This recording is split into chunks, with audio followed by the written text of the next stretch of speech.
Assalamualaikum warahmatullahi wabarakatuh. Hai anak-anak semuanya, kita berjumpa kembali di channel saya Ardian Yuda Saputra dalam pembelajaran kali ini. Sudah siap untuk belajar ya?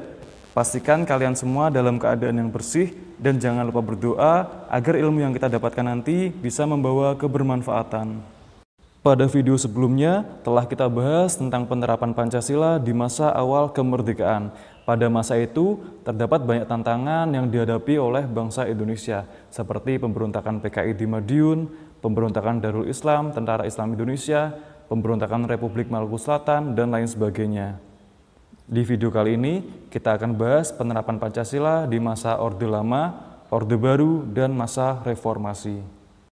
Yang pertama, masa Orde Lama. Masa Orde Lama juga disebut masa demokrasi terpimpin. Masa ini merupakan masa kritis bangsa Indonesia. Suasana politik sedemikian rumit, hampir semua kekuatan politik merujuk pada satu orang, yaitu Presiden Soekarno. Muncullah berbagai penyimpangan dari nilai-nilai Pancasila, di antaranya pengangkatan Presiden Soekarno sebagai presiden seumur hidup. Tentu saja hal ini menyalahi nilai-nilai Pancasila ya, karena menimbulkan pemerintah yang otoriter dan tidak demokratis. Selanjutnya, diizinkannya kelompok yang bertentangan dengan Pancasila itu sendiri untuk hidup dan berkembang di Indonesia, yaitu Partai Komunis Indonesia atau PKI. Presiden Soekarno bersikap pragmatis dengan membentuk aliansi kelompok nasional, kelompok agama, dan kelompok komunis yang kemudian diberi nama Nasakom. Ideologi komunis jelas adalah ideologi yang tidak sesuai dengan kepribadian bangsa Indonesia. Ideologi tersebut salah satu ajarannya adalah menentang adanya Tuhan. Pada masa Orde Lama terjadi sebuah peristiwa paling kelam dalam sejarah bangsa Indonesia, yaitu pemberontakan G30 SPKI atau gerakan yang terjadi pada 30 September 1965 yang disinyalir PKI lah dalangnya. Pemberontakan tersebut dilakukan guna melumpuhkan kekuatan negara dan mengganti ideologi Pancasila dengan ideologi komunis.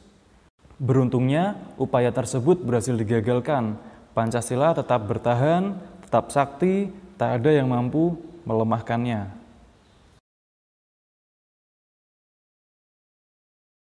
Selanjutnya, masa Orde Baru yang terjadi pada tahun 1966 sampai 1998. Pada masa ini terjadi pergantian presiden dari Insinyur Soekarno ke Jenderal Soeharto melalui surat perintah 11 Maret 1966 atau Super Semar. Soekarno memerintahkan Soeharto untuk memulihkan stabilitas dalam negeri dan menumpas pemberontak PKI.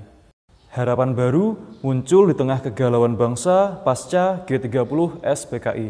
PKI pun berhasil ditumpas dalam waktu singkat. Dukungan besar rakyat untuk Soeharto cukup besar untuk memimpin negara Indonesia pada saat itu. Jenderal Soeharto memiliki visi utama untuk melaksanakan Pancasila dan Undang-Undang Dasar Negara Republik Indonesia tahun 1945 secara murni dan konsekuen dalam setiap aspek kehidupan masyarakat Indonesia. Pada masa kepemimpinan Soeharto, stabilitas negara sangat terjaga. Terjadi pembangunan di segala bidang kehidupan. Kemakmuran relatif merata di seluruh Indonesia. Saat itu pula, Presiden Soeharto mendapat gelar Bapak Pembangunan Indonesia.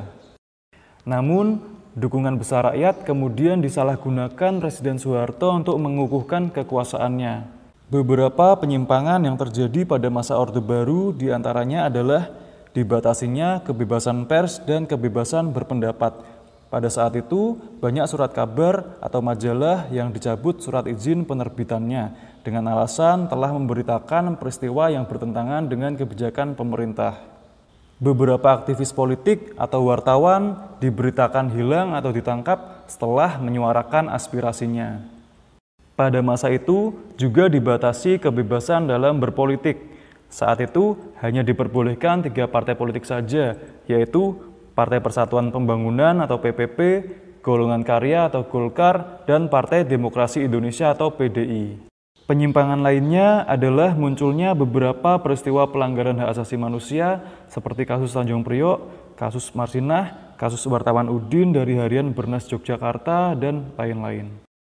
Penyimpangan selanjutnya yang terjadi pada masa Orde Baru adalah maraknya korupsi, kolusi, dan nepotisme atau KKN di pemerintahan. Pemerintah Orde Baru jauh dari kata bersih dan sungguh merugikan rakyat. Salah satu upaya korupsi, kolusi, dan nepotisme yang dilakukan pemerintah pada saat itu adalah dengan membuat peraturan-peraturan seperti keputusan presiden yang isinya ternyata hanya menguntungkan pihak pemerintah saja. Dari uraian tersebut, bisa kita gambarkan bahwa pelaksanaan demokrasi Pancasila masih jauh dari harapan. Selanjutnya, masa reformasi yang terjadi pada tahun 1998 sampai sekarang.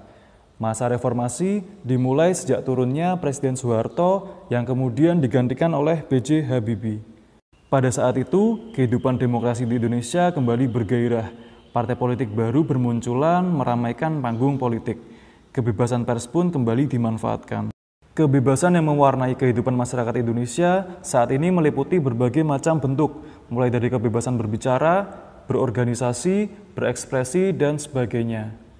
Kebebasan tersebut di satu sisi dapat memacu kreativitas masyarakat, tapi di sisi lain juga bisa mendatangkan dampak negatif yang merugikan bangsa Indonesia sendiri. Dampak negatif dari adanya penerapan konsep kebebasan yang tanpa batas diantaranya munculnya pergaulan bebas, pola komunikasi yang tidak beretika, peredaran narkoba dan minuman keras, aksi anarkisme dan vandalisme, dan sebagainya yang memicu perpecahan dan penurunan moral. Tentu hal ini harus menjadi kewaspadaan kita bersama, cita-cita bangsa dan negara Indonesia untuk menciptakan masyarakat yang adil dan makmur berdasarkan Pancasila dan Undang-Undang Dasar Negara Republik Indonesia 1945 harus terus diupayakan. Baik, demikianlah pembelajaran kita tentang penerapan Pancasila di masa Orde Lama, masa Orde Baru, dan masa Reformasi. Kesimpulan yang bisa kita ambil adalah bahwa dalam kondisi apapun, bangsa Indonesia harus terus menjunjung tinggi Pancasila sebagai dasar negara dan pandangan hidup bangsa. Sampai jumpa. Wassalamualaikum warahmatullahi wabarakatuh.